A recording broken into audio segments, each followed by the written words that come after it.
السلام عليكم ورحمة الله وبركاته. اللهم صل وسلم وبارك على سيدنا محمد وعلى آله وصحبه أجمعين. ازيكم يا أحلى أخوات في الدنيا؟ كل سنة وانتم طيبين. تعالوا بقى ما نشوف لبس العيد والكاجوالة بتاعت البنات. بصوا بقى، المحل ده اسمه لافندر للكاجوال، حاجات البنوتات الحلوات الأمارات والأسامي الغريبة اللي قابلتني. تعالوا بقى، اني جايبة حنين معايا النهاردة عشان بقى الأسامي والحاجات الغريبة العجيبة دي.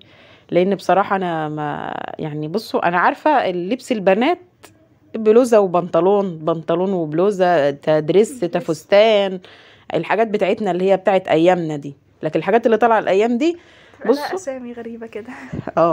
عشان كده جبت لكم حنين ايه تسجل معايا.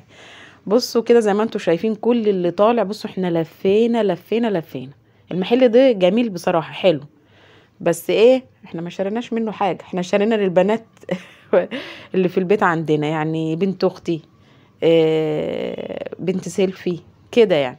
لكن حنين كل الحاجات ديت يعني. عندي اصلا بروح بيها الدروس، يعني ديت تبقى ستايلات بروح بيها الدروس، خصوصا ان بيبقى تالتة اعدادي بقى بنخرج دروس كتير. بص عندنا جاكيت جينز، وعندنا القطعه البيضاء اللي تحت دي حسيت انها كتير. نفس الستايلات. عندنا 3 قطع من الحاجات دي ولا 4. بعد المخطط ده برضو طالع موضه جميل، بس مشكلة انا جايبه له الدروس اصلا، فمش هينفع اخده. بس والله عندهم موديلات حلوه قوي قوي، هتعجبكم. جيبات، بناطيل، كارديجان. والكارديجان اللي انت ممكن تلبسي تحته بنطلون وقطعه قصيره تحت. برضو كان ده بناطيل وايد ليج وباي فريند وحاجات كتير. اسمعوا الاسامي دي. بصوا انا اقول لكم على حاجه هضحكوا عليا.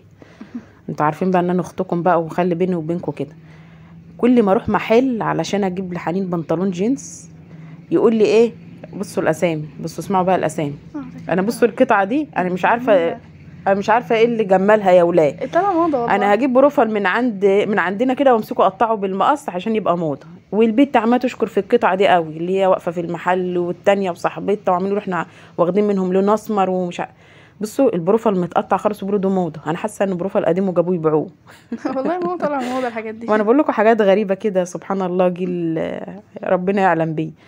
بصوا كده، انا كنت بقول ايه، كل ما اخش محل بقى اقول لهم انا عايزه بنطلون جينز، يقولوا لي ايه يا حنين؟ يقولوا يعني انت عايزاه ستايله ايه، وايد ليج، بوي فريند، الحاجات ديت. بس ماما بقى مش محدده، هي ماما عارفه بس انه بنطلون واسع او ضيق كده، بس مش عارفه الاسامي. مش عارفه الاسامي، يعني زي ما انتم شايفين كده. بصوا البناطيل اللي على الملاكينات دي، كل بنطلون مش اسمه بنطلون جينز، كل بنطلون له اسم. ده اسمه ايه الاسمر؟ وده اللي هو فيه قطع ده؟ لا ده سكين، ده ضيق مش واسع خالص. حاجات بصوا اسامي غريبه بقى. كل ما اخش محل بقى الناس حافظه الكلام بقى، وحافظه الموديلات اسمها ايه والبناطيل اسمها ايه. يقول لي نجيب لك بنطلون كذا، نجيب لك بنطلون باسامي غريبه بقى. يعني بقى عامله لكم فيها الفهمه، فاهميني، واخدين بالكم انتوا.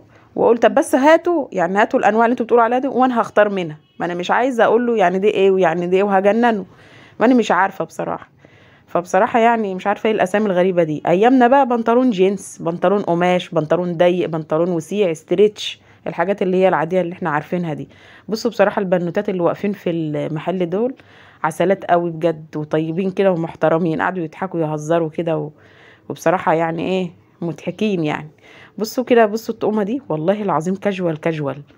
بصوا قطع الجينز تحتها البادي اللي هو القط ده، والقطعه البينك دي جميله قوي برضو. مش عارفه ما عجبتش حنين ليه، بس احنا بصراحه عندنا نفس جاكيت بينك برضو، وعندنا القطعه البيضاء يعني. بس كل اللي يفرق ان دي فيه ايه، الورديه الصغيره ولا النجمه دي، لكن بتاعنا احنا فيه جيوب وحاجات كده. بصوا البدله دي عجبتنا اول كوكي مكه بنت اختي يعني. بس مكه بتحب الفساتين. مكه عايزه فستان، حتى لو هتاخدوا بالكم في الفيديو اللي انا نزلته كانت واقفه زعلانه عايزه فستان وحاجات حلوه كده، قلنا لها، واحنا بصراحه جبنا لها فستان جميل قوي. كانت الاجواء جميله والناس بيعلقوا زينه رمضان. لا شيبين بجد حلو. احنا يا جماعه من شيبين القناطر. بصوا والله العظيم، بصوا الشوارع حلوه قوي قوي واجواء حلوه. بصوا انا يعني انا قعدت الف كده حاسه ان ايه، انا عارفه ان ممكن اشتري وما اشتريش، بس قلت اتفرج.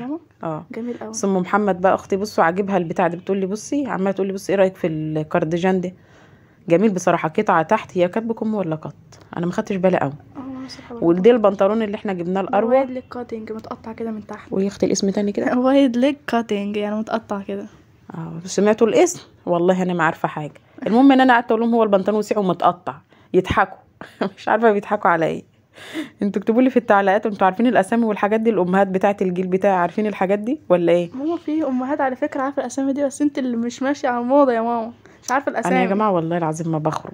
مش كده ماما بتنسق اي حاجه بتطلع شكلها شيك، بس مش عارفه الاسامي انا والحاجات بنسق. دي. بصوا انتوا هاتولي اللبس وانا اقول لكم ده على ده وده على ده ومش عارف ايه، وبصوا بديكوا اراء، وبصوا وبحب، بصوا بحب اللبس وبحب الحاجات الخروج وبحب السوت شيرتات. انا لما باجي اخرج احب البس سوت شيرت على جيبه جيبه مثلا. او كارديجان على قطعه اللي هي تحت، اللي هي اللي عامله زي الدريس اللي هي الضيقه شويه دي.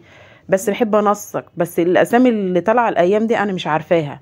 انا عارفه دي مع دي ودي مع دي كده بصراحه. يعني انا في التنسيق واطلع الطقم في الاخر مية مية بصراحه. لكن ان الاسامي والحاجات لا. الغريبه دي لا.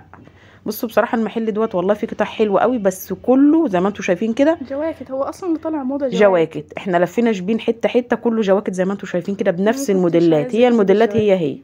بصراحه حنين عشان كده ما رضتش تاخد. قالت لا يا ماما مش كل لبس هيبقى جواكت والقطعه البيضاء اللي كل تحت. عيد كنت بجيب جاكيت. كل اللي بيفرق ايه بس في الموديل الرسمه. مثلا بدل مثلا الجاكيت ساده لا عليه ورد، عليه نجمه، عليه مش عارف ايه، والحاجات المخططه اللي هي البضيات اللي تحت دي طالعه موضه. طالعه موضه. واللي هو الجاكيت الاسود اللي في الابيض دي جميل قوي، والاصفر ده بصراحه هم موفقين. هم اصلا قطع، يعني هي قالت لي ايه ده قطع وهم بيوفقوا عليها الحاجات اللي انتوا شايفينها دي. بصراحه كل المحل جواكت زي ما انتوا شايفين كده. عشان ده اللي طالعه موضه يا ماما. في برضو جرجانات جميله. بصوا بقى دي البناطيل كارديجانات ده اهي جميله بوريها لكم اهي. ودرجات حلوه على فكره. دي درجه ممكن لرمضان مثلا عبايه جميله تبقى تتحط على اصلا فكره تحت. تصدقي اه تلبسيه يعني رمضان تروحي تصلي بيها. والبنطلون اللي حنين لابساه دوت كنت جايباه العيد اللي فات اسمه برضو ايه؟ كواد ده كارجو. وعندنا كتير. وعندنا واحد بيج برضو اسمه كارجو برضو. كارجو انا بحب الكارجو. بصوا انا هقول لكم على حاجه. انا جايبه لها البناطيل دي بالشكل مش بالكارجو ومرجوج والكلام الفركوك ده. انا عايزه اضحككم والله. والله انا ما فاهمه حاجه في الاسامي دي. بس انا اقول لكم الطقم ده اللي هو الجينز ده حلو بصراحه. قطع جميله هي مستخبيه في الاستاند. بس يعني انا بصراحه ما بحبش اقعد اصور قطعه قطعه قطعه قطعه. فانا بختصر لكم وبنقي الحاجه اللي بتشد انتباهي. وبعدين على فكره ان في حاجه في اللبس ما باخدش اي حاجه. انا باخد حاجه حتى ولادي يعني الصبيان برضو ما باجي اجيب لهم اروع ما تقول لكم حطوا لايك واشتركوا. اروع مزاج رايق في الحته دي. بس الاجواء بنصور لكم بره والله العظيم بجد مكان جميل والشوارع حلوه. واحنا ماشيين بيعلقوا زينه رمضان وحاجات حلوه بصراحه. احنا كده كنا خلصنا خدنا طقم اروع ومشينا. بصوا بقى انا زي ما قلت لكم انا ما باخدش الحاجه الا لما يكون قلبي يعني اتخطف ليها كده حبيتها. مش اي حاجه باخدها. يا رب بقى يكون المحل عجبكم. واللي عندنا من شبين نروح محل لافندر ده جميل قوي. لو عجبك الموديلات على فكره في حاجات احنا ما صورناش وعندهم حاجات حلوه برضو. بصوا بقى دي الموديلات اللي عاجبه حنين بنتي. بتحب الحاجه الطويله وبتحب البناطيل الواسعه كده. هي عايزه كده وعليها اسمه ايه اللي هو الصندل اسمه ايه؟ هيلز يا ماما. هيلز. هي عايزه هيلز مش عايزه كوتش ولا الحاجات ديت. واحنا عندنا هنا بوت. والله يعني البسي البوت دوت. قالت لي لا انا عايزه عليه هيلز. يا رب يكون الفيديو عجبكم والسلام عليكم ورحمه الله وبركاته.